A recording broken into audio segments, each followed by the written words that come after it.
નમસ્કાર, શો ટાઈમમાં આપનું સ્વાગત છે. ભાવનગર નજીક આવેલ આથપ ગામની પંચાયત કચેરીમાં ફરજ બજાવતા કોમ્પ્યુટર ઓપરેટરની એસીબી પોલીસે લાંચ લેવા બદલ ધરપકડ કરી કાયદેસર કાર્યવાહી હાથ ધરી હતી.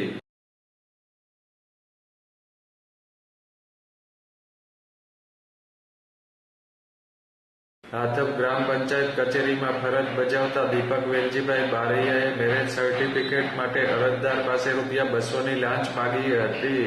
વાતચીત બાદ ₹70 આપવાની વાત થઈ હતી.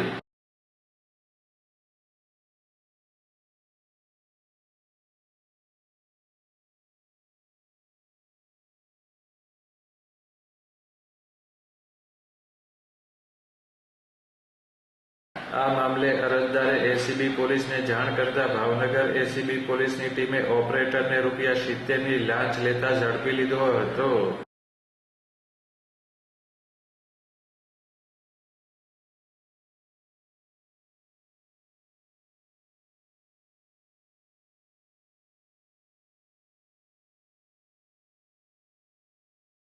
એસીબી પોલીસે આરોપીને કોર્ટમાં રજૂ કરવા સહિતની કાર્યવાહી હાથ ધરી હતી.